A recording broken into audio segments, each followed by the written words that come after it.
குடிக்கார பூனை ஃப்ரெண்டு எதுக்கு ஃபேமஸ்னு தெரியுமா? நீங்களே பாருங்க என்ன பண்றாருன்னு.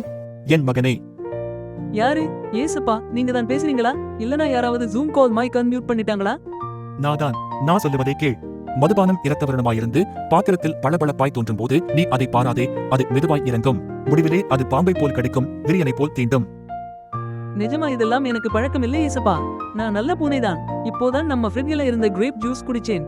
அப்படியே கான்ஃபியூஸ்ல கொண்டு வந்துட்டேன். இது just one time taste check. ஏசப்பா சொன்னது கேட்காம ஒரு சிப் குடிச்ச பூனை 5 நிமிஷத்துல இப்ப பூனை இல்ல, பூச்சி மாதிரி ஆயிடுச்சு.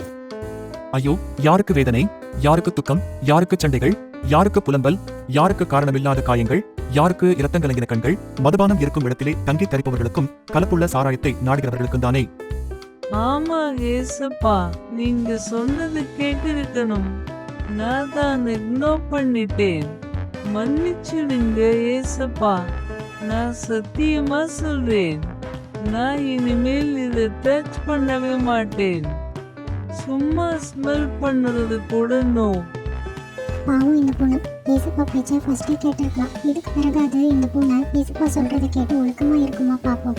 இந்த பூனையை விடுங்க. நீங்க எப்படி ஏசப்பா சொல்லும்போது கேட்குறீங்களா? ஏசப்பா பேச்சை கேட்கலன்னா நம்ம லைஃப் இந்த மாதிரி தான் தடுமாறும். Be careful. Take care. Bye bye. Next meet பண்ணலாம்.